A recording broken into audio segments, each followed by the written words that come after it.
Vamos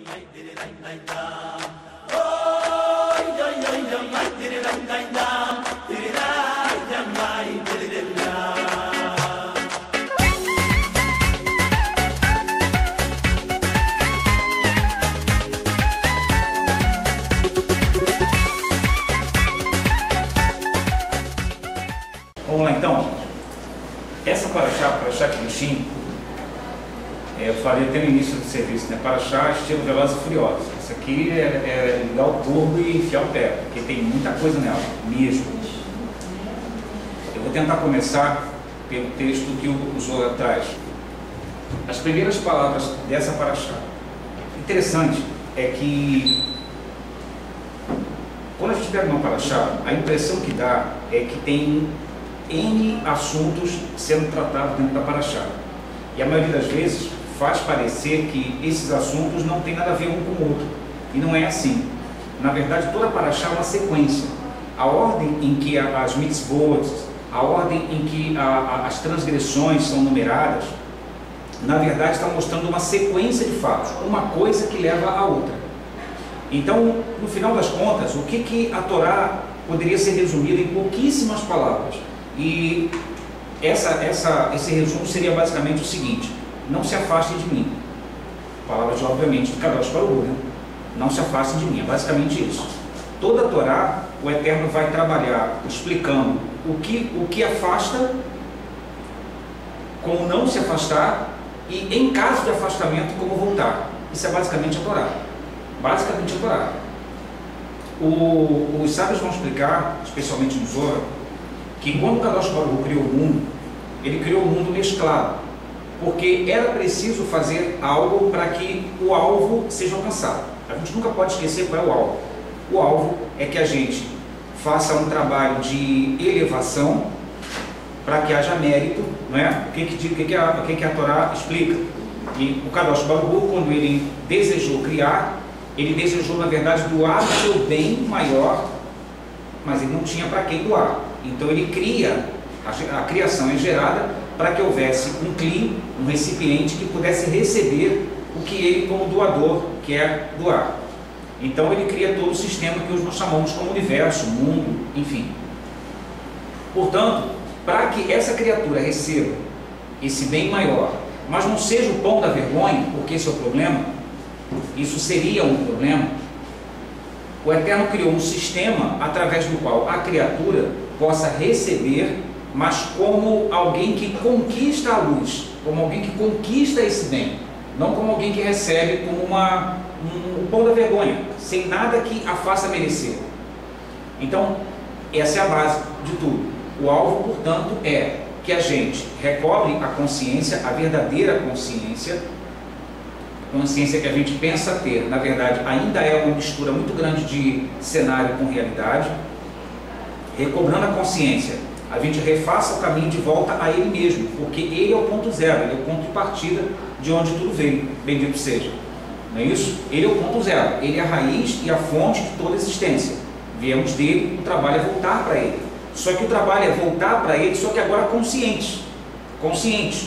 O exemplo que o Eterno criou na criação de uma forma geral, que eu considero ser o melhor para entender isso, é a gestação de uma criança.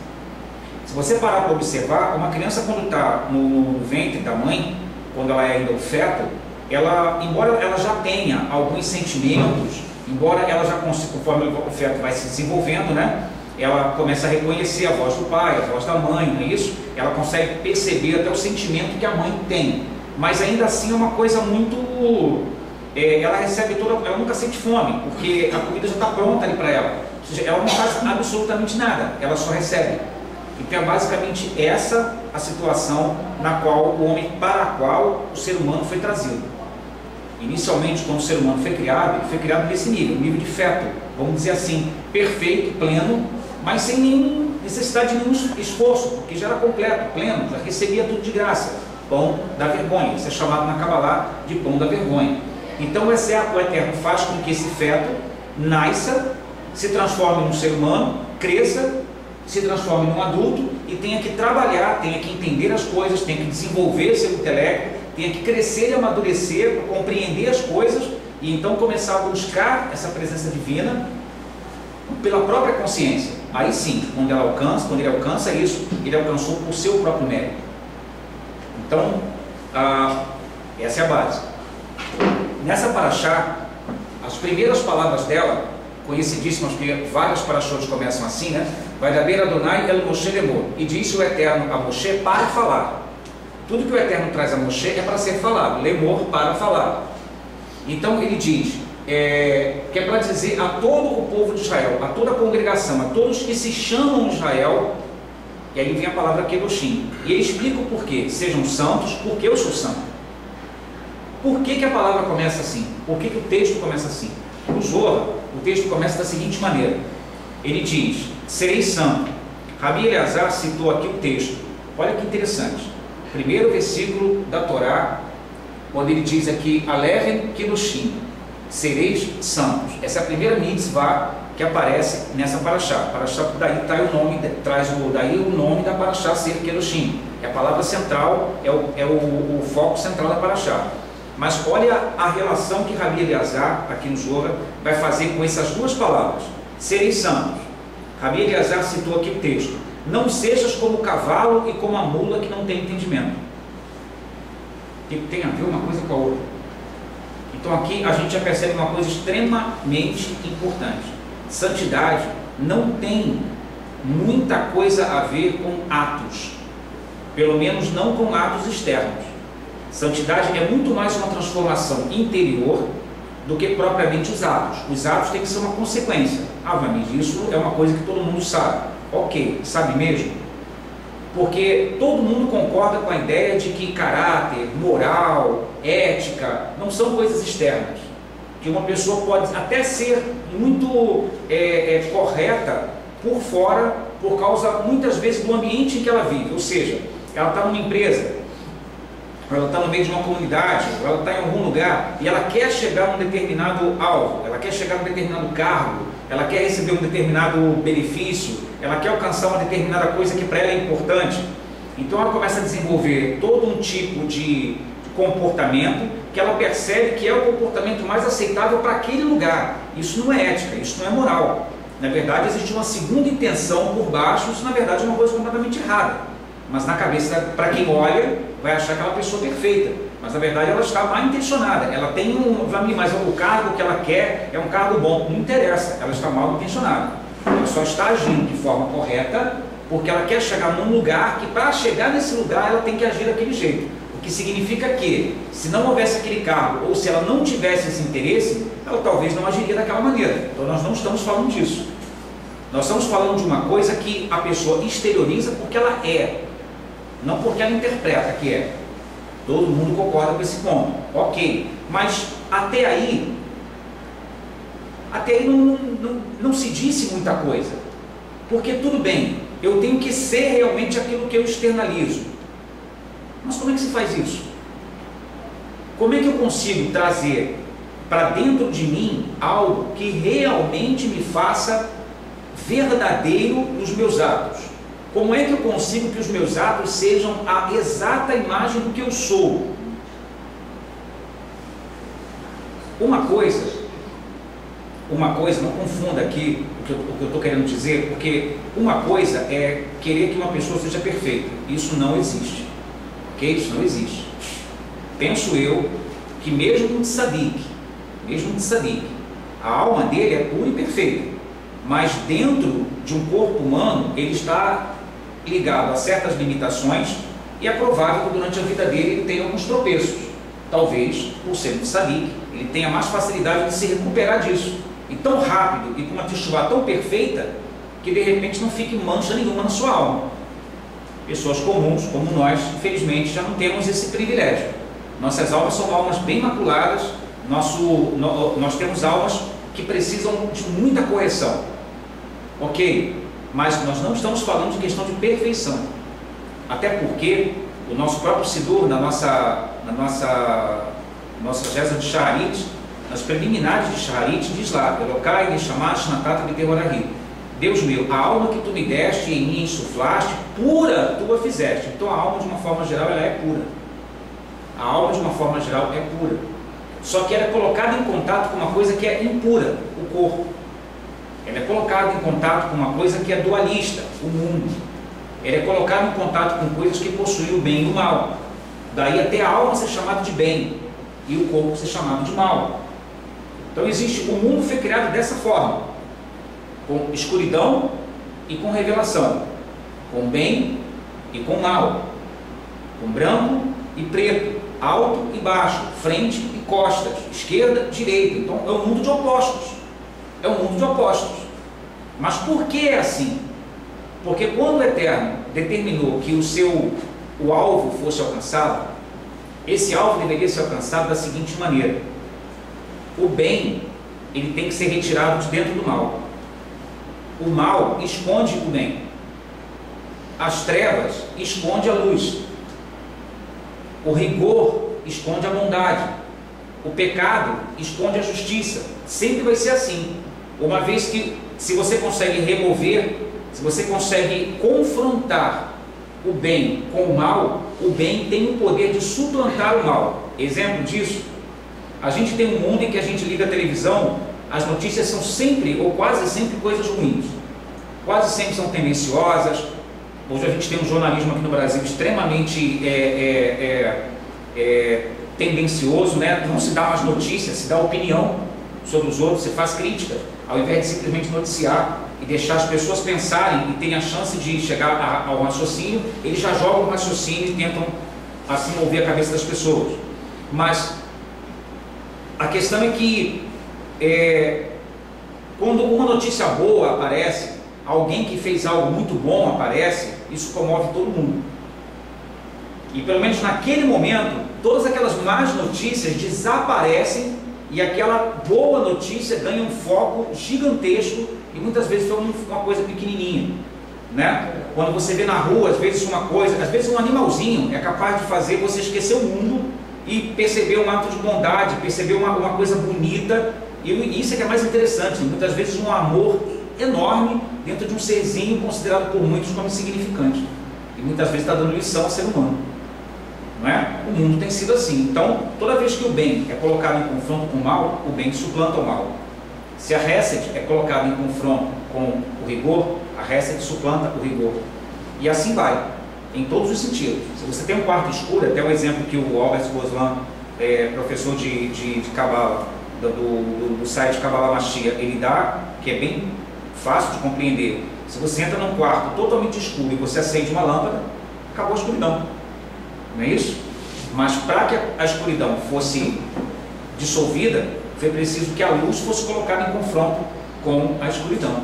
E aí nós poderíamos tirar aqui um monte de midrashim aqui, porque se essa luz for fraquinha, ela vai diminuir as trevas, mas ainda não vai acabar com as trevas. Se essa luz for intensa, não sobra nem sinal das trevas, não é isso? Então, na verdade, onde é que está o poder? Na intensidade das trevas ou na força da luz? Por outro lado, se eu entro num quarto escuro, quero acender o quarto, pego uma lanterna e quando ligo percebo que a lanterna não tem bateria, adiantou do quê? Então, nesse encaixe, nós poderíamos colocar a alma como sendo a luz, o corpo como sendo as trevas. Nunca se esqueça que trevas aí, a referência é ocultação, não necessariamente coisa ruim, mas as trevas ocultam tudo. Se você apaga, você não vê nada. Quando você acende, você consegue perceber e andar sem esbarrar, sem cair, sem se machucar. Então, luz sempre vai ter uma conotação de revelação, trevas de ocultação. A questão é, as pilhas precisam estar carregadas. Se a alma é aí assemelhada aqui à luz, como é que essa alma é alimentada para que ela possa ser a luz mais forte do que a ocultação do corpo e então iluminar a materialidade? Como é que se consegue isso? A resposta está justamente nessa comparação aqui, nesse cruzamento que foi feito aqui desses dois textos bíblicos. A questão é que, se a alma precisa de bateria, se a alma precisa de alimentação, de onde vem essa alimentação? Aí a Kabbalah, os sábios vão chamar de a alma da alma. O que é a alma da alma? Então, começa dizendo, sereis santos. Primeira e central mensagem dessa paraxá. Rabi Eliezer citou aqui o texto, não sejas como o cavalo e como a mula, que não tem entendimento. Aí ele continua dizendo, quão detalhadamente a Torá adverte aos homens, quão detalhadamente clama a eles por todos os lados para levantá-los, pois todos dormem em seus pecados e não prestam atenção. Então, é um termo também já conhecido pela gente. Existe um certo sono, existe um certo entorpecimento, existe um certo adormecimento, no qual a maioria da humanidade está mergulhada. E, infelizmente, a gente também muitas vezes entra nele. A intenção ou a intensidade desse sono vai variar de pessoa para pessoa, mas infelizmente a gente também quase sempre está batendo de frente com esse sono. Quase sempre a gente também acaba adormecendo, dormindo no volante da nossa própria vida. Isso muitas vezes acontece e é perigoso. Aí ele continua dizendo, com que cara se levantarão no dia do juízo, quando o Rei Altíssimo os visitar ou perguntar pelo seu descuido com a Torá, em não escutar o seu chamado, o chamado da Torá, dado que estão cheios de defeitos e não conhecem a fé do Rei Celestial. Aí ele diz que pena para eles e para suas almas, pois a Torá lhes tem advertido, dizendo, quem quiser e quem for simples, chegue-se para cá. Se aqui não tem entendimento, chegue para cá. E ao falto de inteligência, que literalmente aí vai significar, pela compreensão cabalística, coração, quem não tem coração. E por que chama falta de coração, que não tem coração? Porque não tem fé, não consegue entender. Porque o que estuda a Torá, o que não estuda a Torá, não tem fé e é completamente defeituoso. E a Torá superior, é a Torá superior quem lhe diz e quem lhe chama falto de coração. De maneira similar, temos aprendido que se um homem não estuda a Torá, eu vou entrar numa coisa até perigosa aqui, ele diz assim, pesada, ele diz assim, se a gente tem aprendido que se você conhecer uma pessoa que não estuda a Torá, você não deve nem andar com ela, não deve nem negociar com ela. Aí ele explica dizendo, por que não? Porque a pessoa que não estuda a Torá, ela é considerada pelos sábios como alguém que não tem piedade da sua própria alma, não tem pena da sua própria alma, não tem misericórdia da sua própria alma. E se uma pessoa não tem misericórdia da sua própria alma, como é que ela vai ter misericórdia para tratar com você ou para negociar com você? Olha que coisa interessante isso aqui. Nós poderíamos pegar aqui a Parashá Kedoshim, tem uma centena aqui de mandamentos. Não faça isso, não faça aquilo, não faça isso, não faça aquilo. Mas a gente vai observar que o que o Eterno está falando aqui, no resumo de tudo, é não se afastem de mim. Não se afastem de mim. Agora, como é que acontece o afastamento? Como é que acontece a aproximação? Qual é a alma da alma? Como é que isso acontece? A gente aprende que no Shabat nós recebemos uma coisa chamada alma adicional. Não é isso? Aí a Parashá Kedoshim vai falar muito sobre a questão de relações sexuais. Vai falar muito sobre isso. Não se pode deitar com a mulher do seu pai, com a sua irmã, com a sua prima, com isso, com aquilo, vem uma série ali de coisas. E em alguns lugares vai dizer assim, porque vai ser banido do povo, vai ser apedrejado, ou seja, no resumo de tudo, vai ser cortado de alguma forma. E se você parar para pensar, tem certos textos na Torá que são estranhos, tipo como aquele de Esav e de Jacó. Jacó chega para Esav e diz, me vende a sua primogenitura. E Esav diz, tá bom, estou com fome, quero mais comer e tal, vai lá, come o guisado, come o pão, e pronto, vendeu a primogenitura. Mas como é que você vende primogenitura? Como é que você deixa de ser o mais velho para passar a ser o mais novo? Como é que isso existe? Então você veja que não está se falando aí de idade ou de direito de herança, não está se falando disso.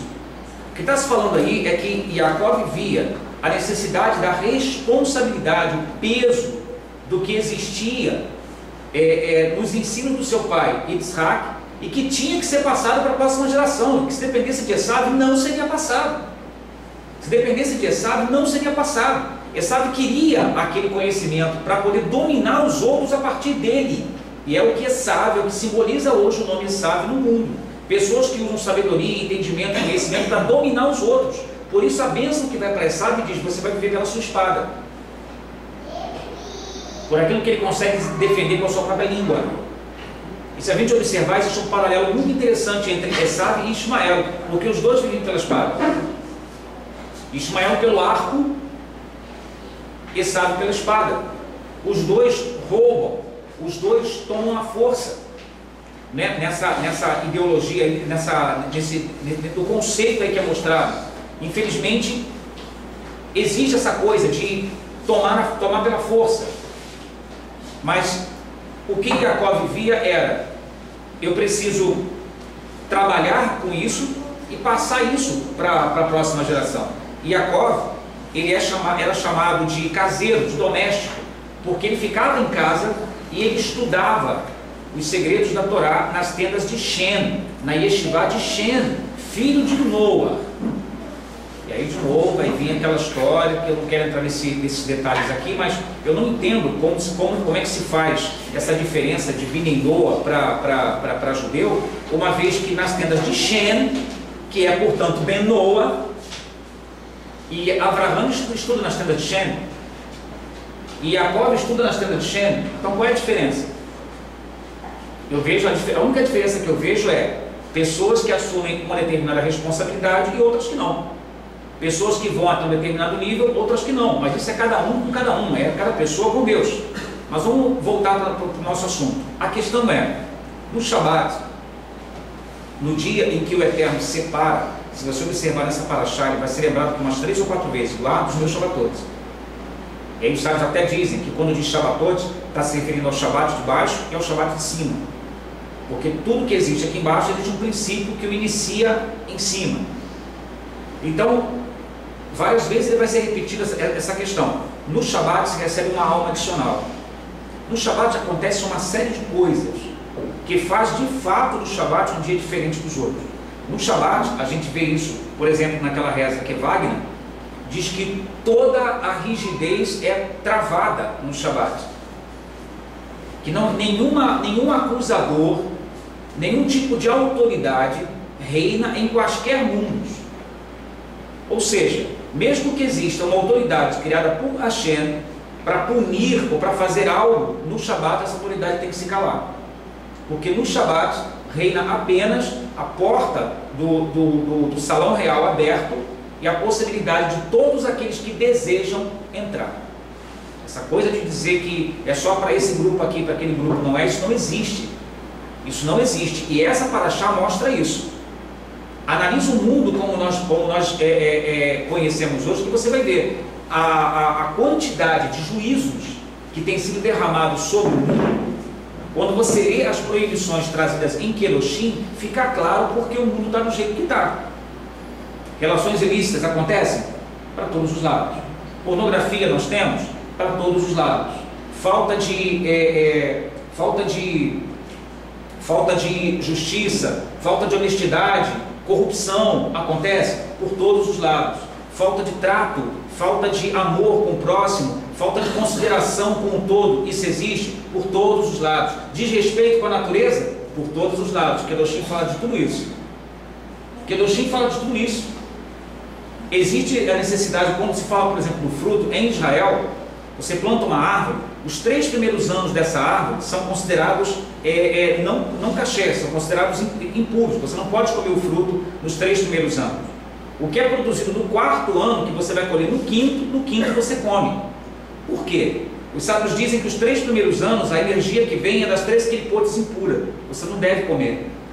O 4º ano já é daquele panogá, onde existe bem e mal misturado. Aí no 5º ano, que ele já está purificado, aí é considerado tesouro de alegria, produto de alegria, louvor de alegria perante Kadosh Baruch Hu. Então daí se vê que existe a necessidade de se respeitar a questão da natureza. Respeitar os animais, claro, está escrito que se você matar um animal sem que haja uma necessidade exata, você é considerado um assassino. Quem derrama o sangue de um animal sem que tenha sido necessário é considerado como se tivesse derramado o sangue de um homem.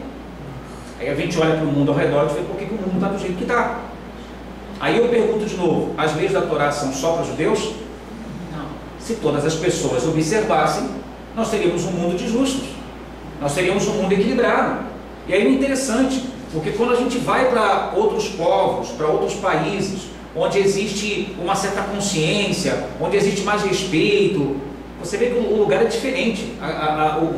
Até o nível de moral e ética, o Oriente é assim, né, em muitos lugares, pelo menos nas regiões onde ainda se guarda as culturas mais antigas, né, existe todo um respeito, e você vê um certo nível. Essas pessoas possuem um certo nível, talvez de proximidade com Deus até maior do que muita gente aí que se considera pleno conhecedor de Torá. Mas por quê?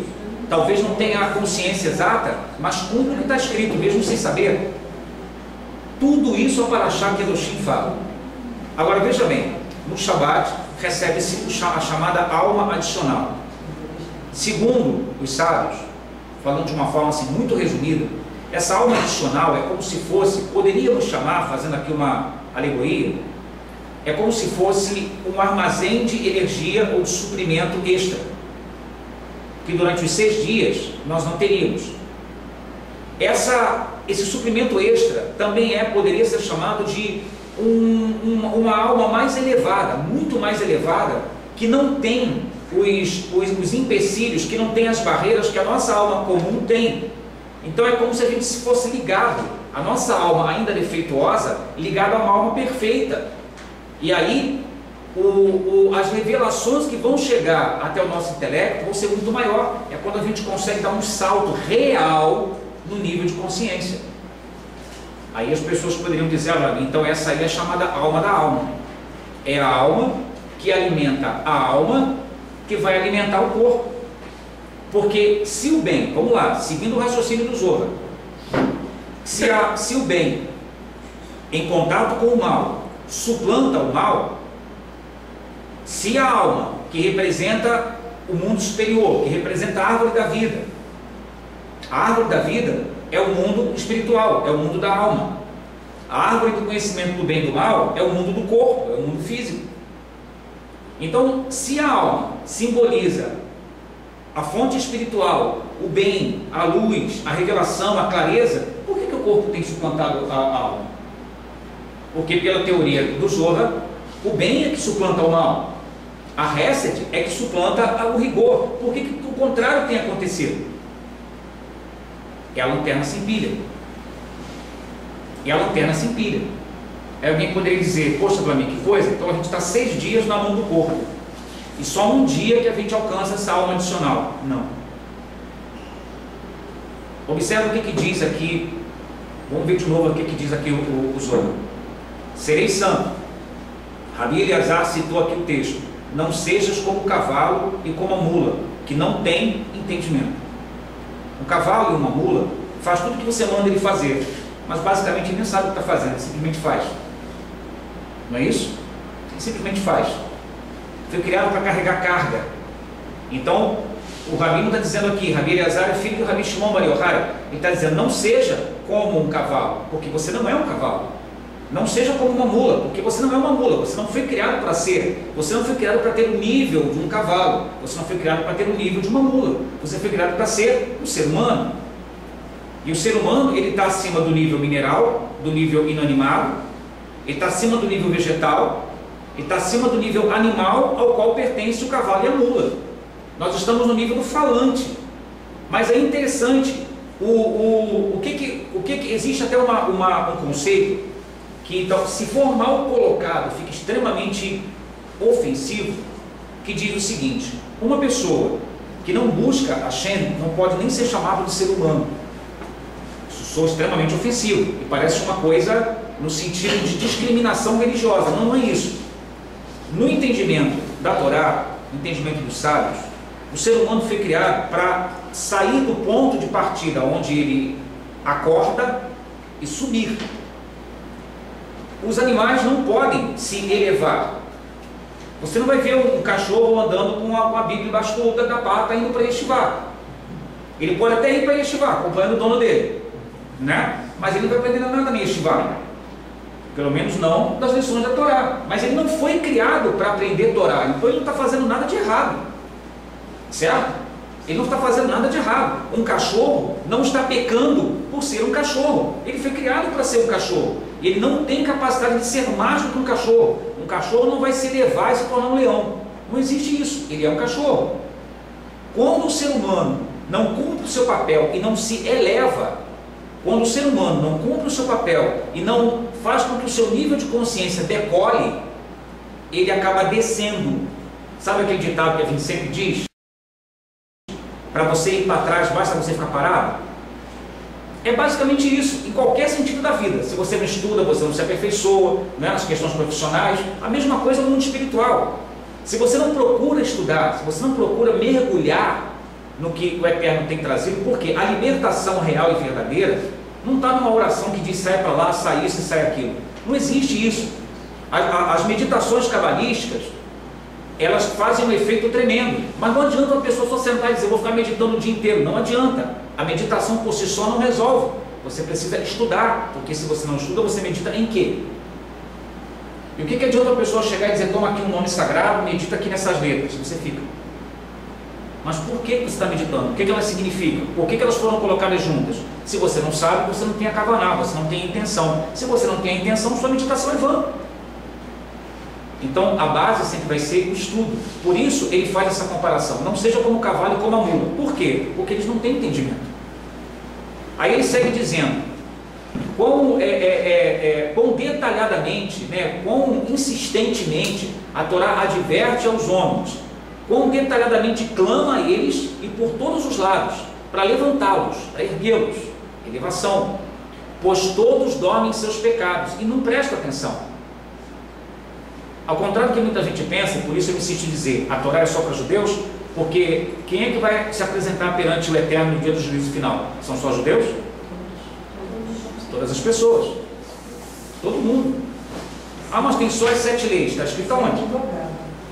Porque acabamos de falar, Shem tinha uma yeshivá, Abraham, Yitzhak, Yaakov e o próprio Esaú estudaram nas tendas de Shem.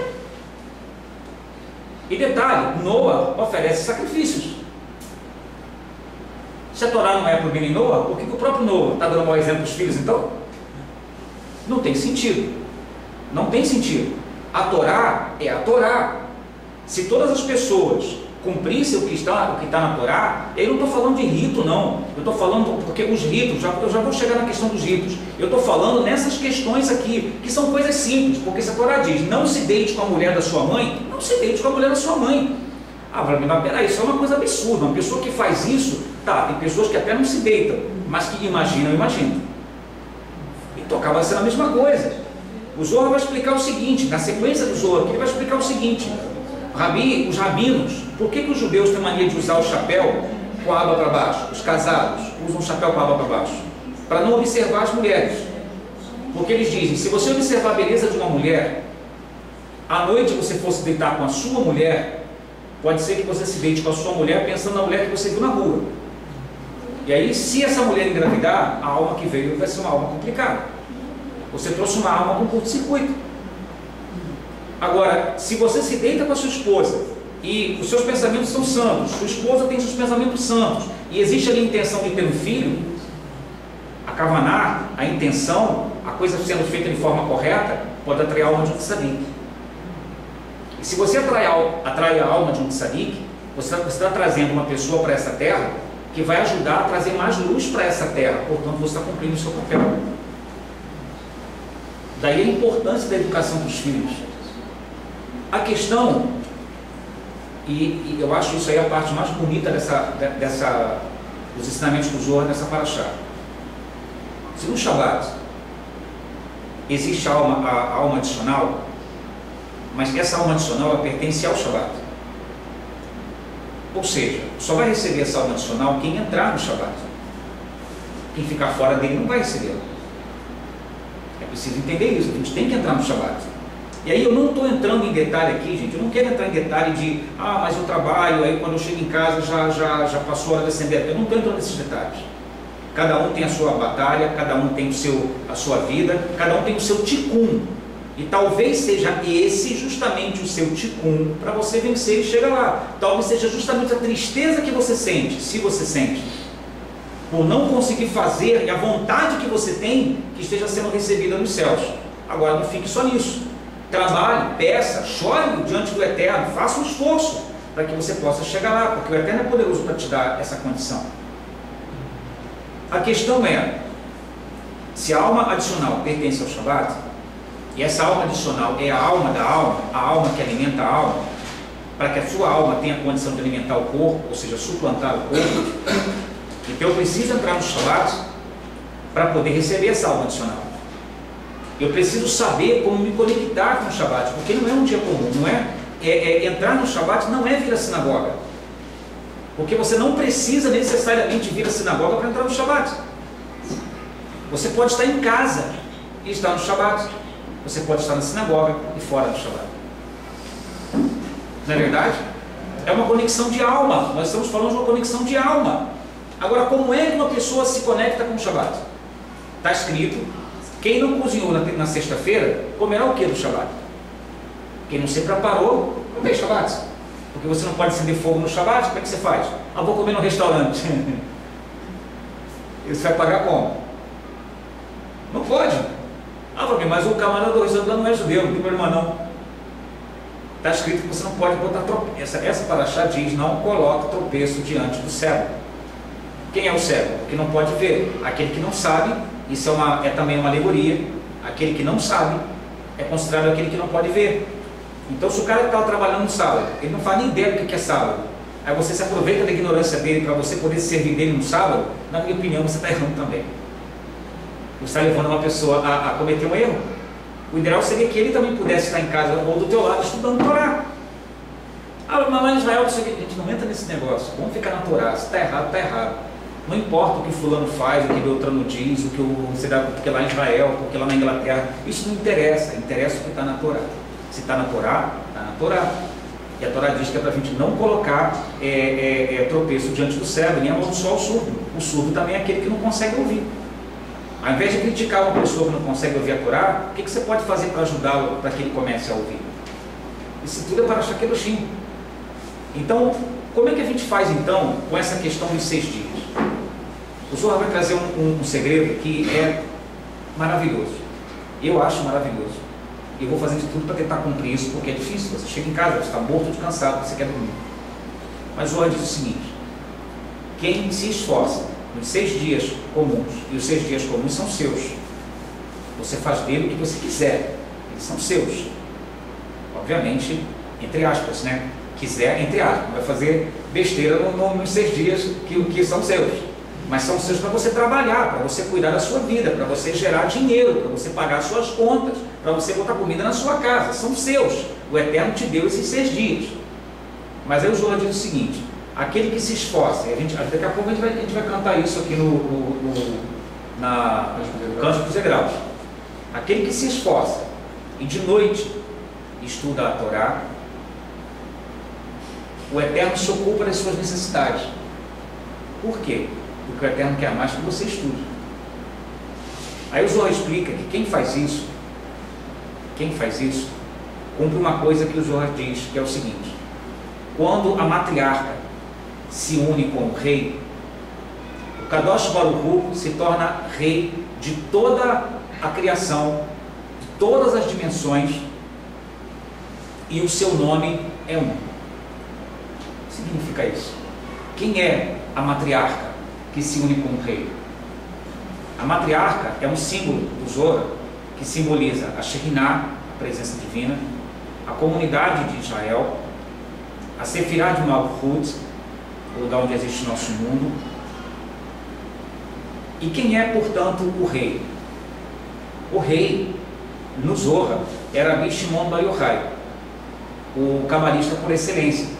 Mas aí, quando eu ouvi isso, eu fiquei assim: então é só ele que tinha condição de fazer isso? Mas aí o Albert Gordon explica, ele diz: qualquer pessoa que segue o exemplo, que se esforça para estudar a Torá em profundidade, que procura realmente, que revira a coisa ali, que tem mesmo o desejo de querer saber, que procura estudar a Torá e faz isso durante a noite, se tira um tempo, que que também é seu, porque é um tempo que você deveria estar dormindo, então um tempo que também é seu. Então entenda isso como esforço, aquele que se esforça para estudar. Eu não vou dizer que precisa ser necessariamente durante a madrugada. Durante a madrugada, porque existe uma ideia cabalística, existe um conceito cabalístico de que existe uma configuração especial entre a meia-noite e a sexta hora. Se não me falar agora, é 3, 4 horas da manhã. Esse período, 3, 4 horas da manhã, existe uma configuração muito especial para quem consegue levantar e estudar nesse horário. Então, a Shekhinah, ou a matriarca, se une ao rei. Quem é esse rei? Você. Você uniu a presença divina, você como rei fez a presença divina descer, você como rei, por causa do seu estudo, entronizou Kadosh Baruch Hu como rei de todo o universo através do seu estudo naquele momento. E o trono de Kadosh Baruch Hu, ensino Zohar, é um trono de Hesed.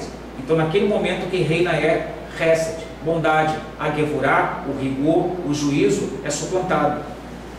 Olha o esforço que você fez, é um esforço, mas olha como é difícil. Você sentou para estudar. Você não teve que matar ninguém, pegar uma espada, sair do braço com ninguém, subir uma montanha, dar 7 voltas ao redor do sei lá o que, caminhar não sei quantos quilômetros, não tem que comer sal, não tem que fazer nada disso. Você só teve que se sentar, pegar a Torá e tirar 15 minutos, meia hora que seja, se puder mais, melhor ainda, e estudar direitinho. O que significa isso? Pegar um vídeo lá e ficar tentando entender o que aquele cara, assistir o vídeo 500 vezes para tentar entender o que ele quis dizer. Fiz o que você falou, mas eu não entendi, foi nada. Você tentou? Era só isso que você precisava fazer. Mas o importante é que você já mostrou para Kadosh Baruch Hu o que você quer. Entende isso? O importante é que você mostrou para Deus o que você quer. O importante é que você mostrou para Deus que você entendeu o teu propósito aqui. Aí sim, as demais regras que estão dentro de Kedoshim vão fazer sentido para você, como eu estou sempre falando. Não adianta pegar, vou gravar para achar Kedoshim. Ah, peraí, está escrito aqui, eu tenho que temer a minha mãe, temer meu pai, tenho que guardar o Shabat, e tenho que fazer isso, e tenho que fazer aquilo. Não adianta você gravar tudo isso. O que é temer a sua mãe? O que é temer o seu pai? O que é guardar o Shabat? O resumo é basicamente o que eu acabei de falar aqui. Quando você estuda durante a madrugada, nos dias que são seus, você transforma esse período da madrugada no Shabat. E você atrai para baixo a alma do Tzadik. O que significa isso? Você traz a alma adicional para você durante os 6 dias. A alma adicional que você só receberia no Shabat, você consegue trazer para você durante os 6 dias. Então para você sempre é Shabat. Você traz o conceito, esse conceito da alma adicional, esse conceito da alma, a alma que alimenta a sua alma, você traz isso para você os 6 dias. Quantos dias você conseguir estudar durante a semana? Por exemplo, não é uma obrigatoriedade não, isso é um conselho dos outros. Entende? Aí quando chega no Shabat, você está tão alimentado, a tua alma está tão viva, que a configuração especial que já existe no Shabat, porque você não está trabalhando, porque você não tem que se preocupar com isso, com aquilo, porque existe a comunidade que te ajuda, porque um ajuda o outro e tal, você consegue receber uma carga de luz muito maior. Aí acontece o que de fato precisa acontecer para levantá-los, como diz aqui. A Torá pega você e levanta você. Onde é que está escrito isso? Se você pegar Deuteronômio 28, Devarim, as palavras de Moshe Rabbeinu, e se ouvires a voz do Eterno, teu Deus, para quê? Tudo tem o teu propósito, para guardar e cumprir todos os seus mandamentos que eu te ordeno hoje, o Eterno, teu Deus, te colocará acima de todas as nações da terra. Você se elevou. Não é a ideia de ser superior, é a ideia de que agora você tem um nível de consciência maior. Os seus olhos foram abertos. Não é porque você é melhor, é porque você encontrou o caminho. Todas as pessoas, indiscriminadamente, todas elas têm o mesmo direito. O Eterno não tem privilegiados. Não existe privilegiado. Existem aqueles que se privilegiam com a bondade de Hashem. Por quê? Quem é Israel? Quem lembra aqui que nós explicamos? Quem é Israel? Aquele que deu um salto no seu nível de consciência, né? Yaakov, Ekev, calcanhar, a parte mais baixa do corpo, ou seja, o nível mais baixo da existência. Israel, Roshi, Li, minha cabeça. Saiu do calcanhar para a cabeça. Saiu de Malhut para Keter. Você saltou. você teve um salto no seu nível de consciência, não é isso? Ou Yashar El, aquele que vai direto para Deus. Como é que você consegue ir direto para Deus? Quando você consegue se ligar com a matriarca. Quando você consegue atrair a presença divina para esse mundo, para você, aí você se torna o rei, e você entroniza Kadosh Baruch Hu no seu trono, que é um trono de misericórdia, e você faz com que Hesed desça a esse mundo. Por isso é que a gente chega no Kotel, lá em Israel, e a gente sente aquela querushá toda. Porque o que mais acontece no Kotel são rezas e estudo. Todo dia tem gente estudando lá, todo dia tem gente rezando lá. Então o fato é, interessante que nessa paraxá também está escrito o seguinte: não se volte para os ídolos, e não faça para você deuses fundidos. Engraçado, não faça para você deuses fundidos. O que é fundir? É você pegar o metal e moldar, né? Você funde o metal no molde, não é isso? Fundir é derreter o metal, jogar ele dentro do molde, e ele assume então a forma do molde. Mas veja bem, você pode pegar a imagem da coisa mais horrível que existir na face da terra e moldar isso, Haz Veshalom, em metal. Gente, o metal não é aquilo. O metal só está naquela forma porque algum sem juízo colocou ele dentro de uma forma feia daquela. Não é verdade? Mas o metal continua sendo metal que Kadosh Baruch Hu criou. Continua sendo sagrado, continua sendo santo, continua sendo bom, porque aquele mesmo metal, se ele for pego, dissolvido e sei lá, moldado numa coisa útil, pode virar uma cadeira dentro de uma sinagoga, ou na casa de alguém, onde ela vai se sentar, e essa é a cadeira preferida dela para ela poder fazer as rezas dela. Ou seja, o problema não está no metal, o problema está em quem manipulou o metal. Só que o texto de Kedoshim dá a entender que todo mundo em Israel era fundidor, todo mundo em Israel sabe mexer, porque não faça para você. Ah não, Vlamir, isso significa que na loja comprar não, está escrito não faça para você. A Torá está dizendo, você não pode pegar o metal e fungir o metal. Mas Vlamir, como assim? Então todo mundo lá trabalhava com metalurgia? Não, gente. Esse fundir o metal aí significa algo que você cria em você, porque você moldou, você gerou uma imagem. É por isso que a Torá diz que, é por isso que os sábios ensinam, que quem comete uma averá, quem comete uma transgressão, cria, Haz Veshalom, um Shindalet. Cria um ser maligno, cria uma coisa ruim. E ainda essa paraxá aqui no Zohar ainda vai dizer que essa transgressão, ela chega perante Kadosh Baruch Hu e diz, olha, eu sou a obra de fulano. Ou seja, ele me fez existir. Aí o Eterno pega essa coisa, coloca do lado lá, que vai ficar lá, porque é um memorial de condenação para aquela pessoa.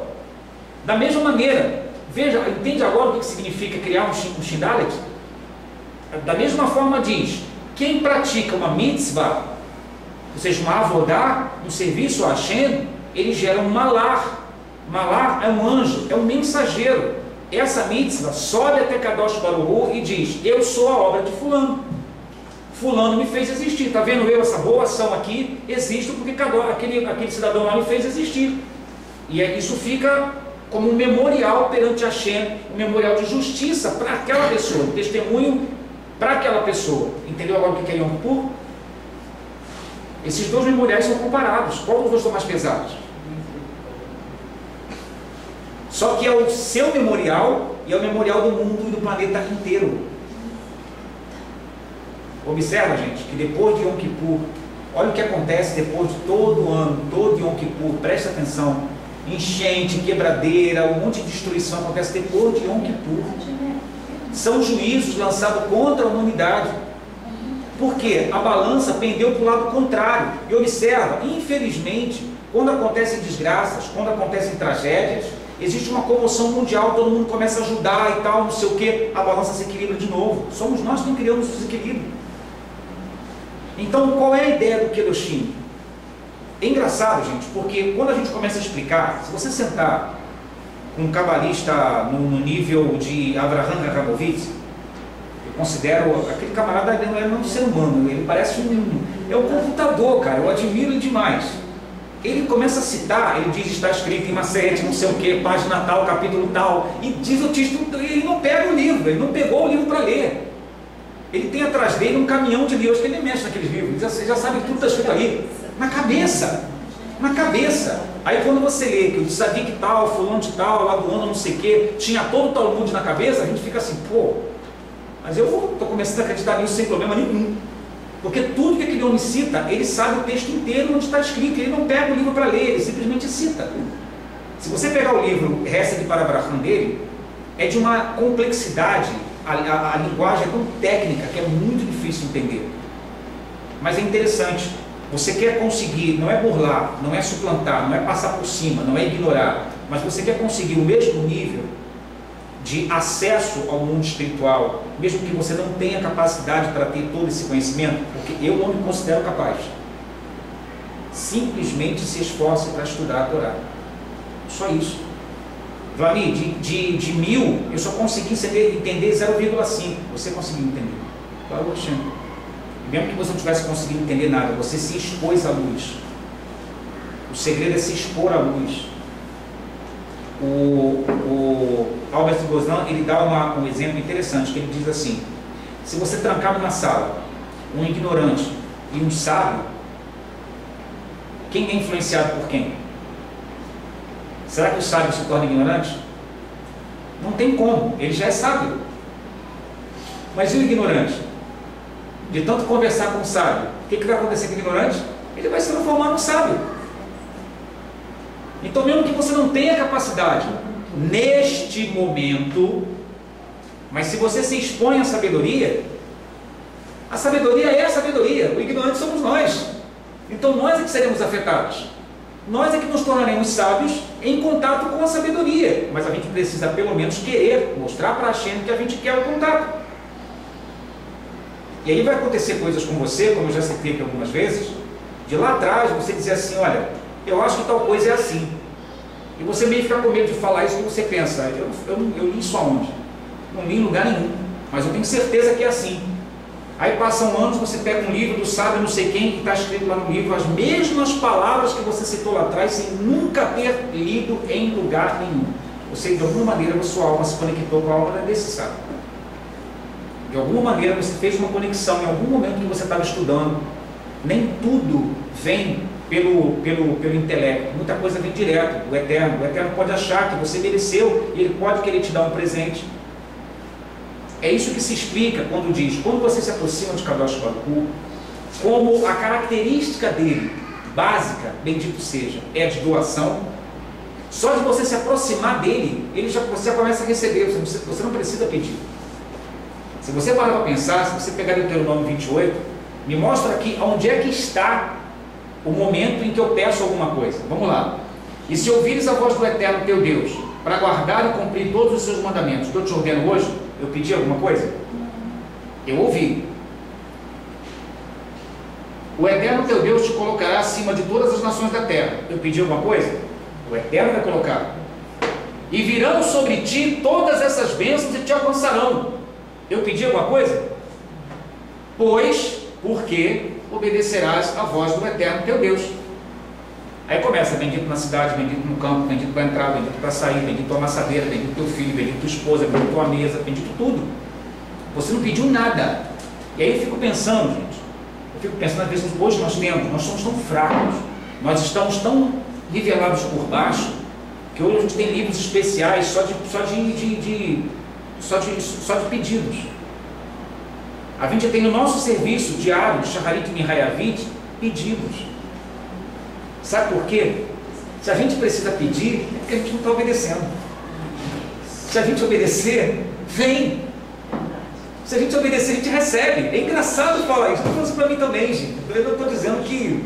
Estou falando para mim também. Eu fico olhando para a minha vida e eu digo: meu Deus, mas como pode? A resposta está aqui. Eu não estou obedecendo. Se eu fosse obediente, eu teria o que está escrito aqui. Se eu não tenho, porque eu não estou obedecendo. Aí a gente vê um monte de gente fazendo coisas, às vezes, rasgando, arrebentando, quebrando, atropelando tudo, para conseguir: agora eu consegui chegar. Chegou a quê? A divisão, a intriga, a briga, a separação, a contenda, a crítica. Isso é conquista? Para mostrar para os outros que isso é conquista? E a gente vê pessoas que vêm, sabe aquela pessoa que você estava no trânsito, a bibi, querendo passar na minha frente, ou não sei o que e tal, quando você vai ver aquele cara que estava quietinho atrás de você lá na frente. Porque ao invés de ficar brigando com o motorista do lado, ele ficou prestando atenção: opa, tem um buraco aqui, passou. Enquanto eu estava aqui brigando com o cara que aqui, o buraco estava aberto aqui, ele foi lá e passou. Aí quando você vê, está lá na frente. Porque ele simplesmente ficou quieto, ele simplesmente esperou o momento, ele simplesmente ouviu. Então, sabe, a Parashá Kedoshim, ela vai trazer para mim exatamente esse nível de ideia. Interessante que o que eu citei aqui poderia dizer que é o ensino central aqui do Zohar.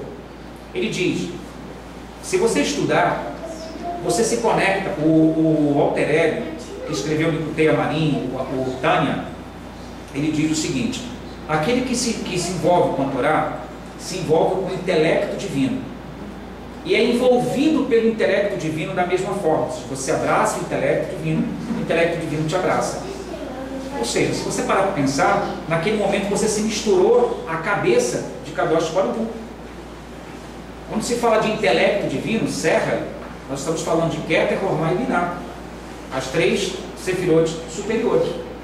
Então é possível ao homem passar por cima de tudo e chegar lá. Não está dizendo aqui que a pessoa fez chuvar, que a pessoa se arrependeu de chuvar, mas espera aí, para uma pessoa cheia de pecados, ela pode... Muitas vezes nós temos erros que nem sabemos que são erros. Como é que você pode se arrepender do que você não sabe que está errado? Como é que você pode fazer o certo se você não sabe que o que você está fazendo está errado? Como é que você acerta se ninguém te ensinou a acertar? Quando você se expõe à sabedoria, você não precisa que ninguém te ensine. Gente, não está escrito isso? Que haverá um dia em que o Eterno vai fazer com que ninguém dirá ao seu irmão, conheça o Eterno, porque todos me conhecerão, porque o conhecimento de Hashem encherá toda a terra. O que significa isso? O contato direto. Isso é para os dias de Mashiach. Gente, para de ficar esperando pelos dias de Mashiach. Faça os dias de Mashiach serem hoje, porque os dias de Mashiach já estão acontecendo. É por isso que significa, quem não cozinha na sexta-feira, vai comer o que no Shabbat? Então você não tem que esperar o Shabbat chegar. E ainda existe uma tradição que diz que você pode provar a comida de Shabbat na sexta-feira.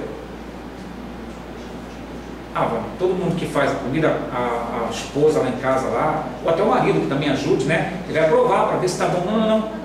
É como se você preparasse a comida de Shabbat suficiente para ter também no almoço de sexta. E você provasse a comida de Shabbat na sexta. Será que está falando de comida aqui? Ele está querendo dizer o seguinte, o que existe disponível no Shabbat tem que ser preparado nos dias comuns. E se você preparar nos dias comuns, você prova nos dias comuns aquilo que só estaria liberado no Shabbat. É o que o Zohar está explicando aqui. Estudar. Cada um no seu nível, cada um dentro cada um dentro do seu nível. Mas, se me permitem um conselho, comece a estudar, não comece a estudar pelas regras, não. Comece a estudar pelos conceitos, tenta entender o que significa as coisas que estão escritas. Pega livros como Anatomia da Alma, leia o livro Anatomia da Alma, vai explicar todas as questões básicas de Kabbalah e vai mostrar a relação que existe entre você e as Sefirot, entre você e todos os conceitos da Torá que existem. Pega livros do Rebbe Nachman de Britzler, aquele laranjinha que são ensinamentos dele, estuda esses livros e vai lendo, obviamente, a Torá. Toda semana, leia a Parashá da semana, pelo menos leia, se esforça. Estou morrendo de sono, vou ler um pouquinho, mas leia. Não venha para o Shabbat sem ter pelo menos lido a Parashá. Dá um pouco de alimento à tua alma. Porque ter misericórdia da própria alma é você entender que a sua alma é uma prisioneira dentro do seu corpo. A agonia que você sente, que eu sinto no corpo físico, não é física. O que você acha que é depressão?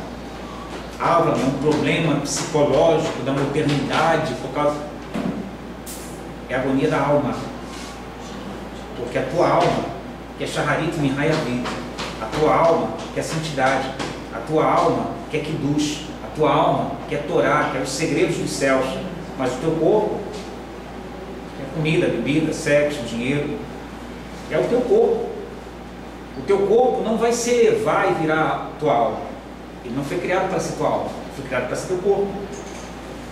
Mas você pode santificá-lo através da sua alma, porque o corpo é um agente de recepção, a alma de doação. Se o corpo se sentir satisfeito, não importa com o que, ele vai sossegar.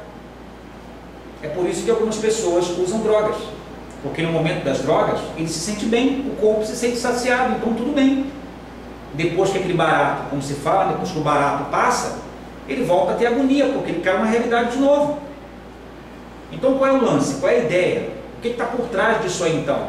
Se você conseguir alimentar a sua alma, essa energia proveniente da alimentação da tua alma vai chegar no teu corpo e vai gerar no teu corpo uma estabilidade e uma condição psicológica, uma condição de vida que vai fazer o seu corpo se sentir bem.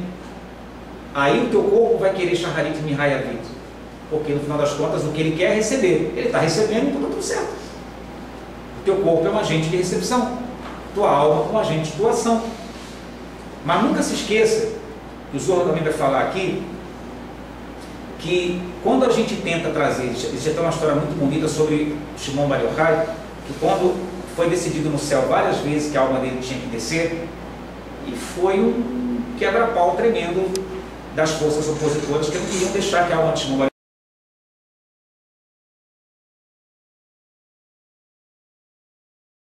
Yochai descesse de maneira nenhuma.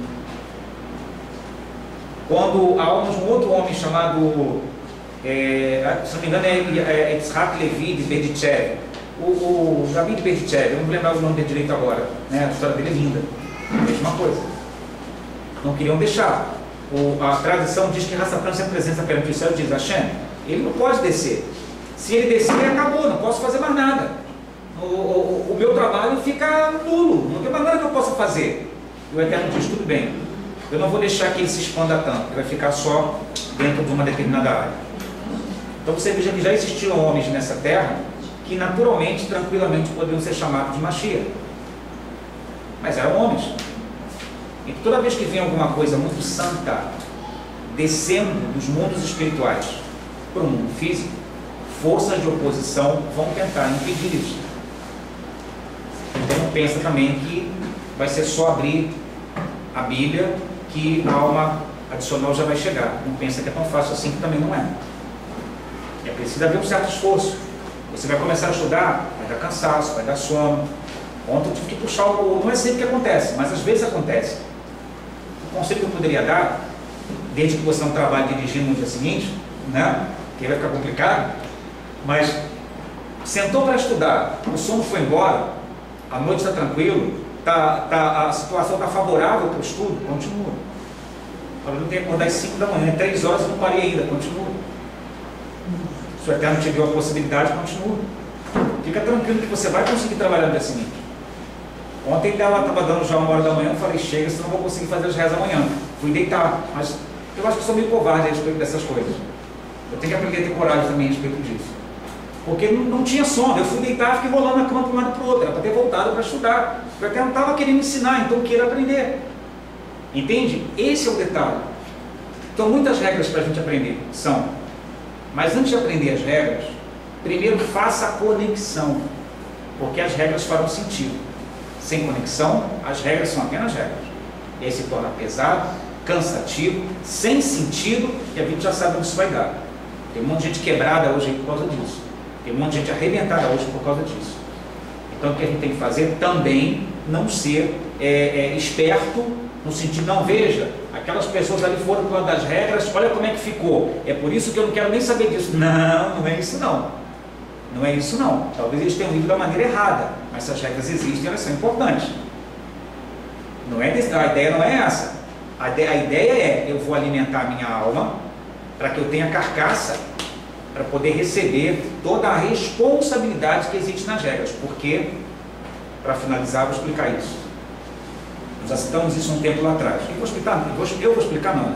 Vou transmitir o que eu li a respeito. Quando Moshe Rabbeinu subiu no Sinai a primeira vez, as primeiras tábuas que ele trouxe não eram essas que nós temos agora diante de nós.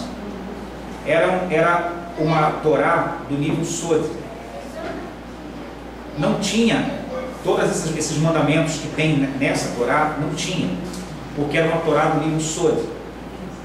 Eles iam trabalhar basicamente com os conceitos espirituais, com as meditações, iam ensinar isso às outras pessoas e o mundo se elevaria.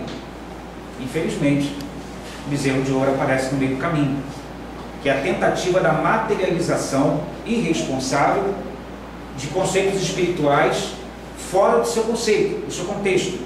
Então, por isso as pedras foram quebradas, porque até os sábios dizem que Moshe Rabbeinu destruiu aquela Torá, porque se aquela Torá chega embaixo até o povo seria fulminado por causa do bezerro de ouro.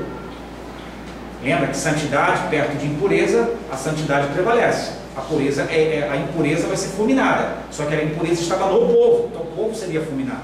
Até os sábios dizem que os 2 templos foram destruídos por causa disso também. Quando faltou santidade no povo, o gerador de santidade é retirado para não destruir aqueles que estão ali. Esse é o amor de Deus pelas pessoas também. Mas não podiam ficar sem Torá. Então vieram as segundas. As segundas tábuas é uma codificação das primeiras. Nas segundas tábuas, tudo o que as primeiras trazem está presente, só que estão colocados através de códigos que são os mandamentos, e todas as mitzvot que estão na Torá são interruptores físicos dos princípios espirituais contidos na Torá. A Torá não são mandamentos, a Torá são princípios espirituais, que hoje estão codificados nos princípios materiais. Já que foi buscada a materialidade através do bezerro de ouro, então o Eterno coloca de forma materializada os conceitos espirituais da Torá.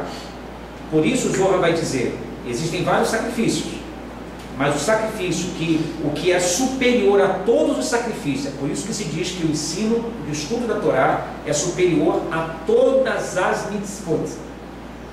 O Zohar vai explicar que se você se levanta para estudar e se esforça para estudar, é como se você estivesse oferecendo um sacrifício de pecado, um sacrifício de culpa e um sacrifício de Shalamim, sacrifício de pazes.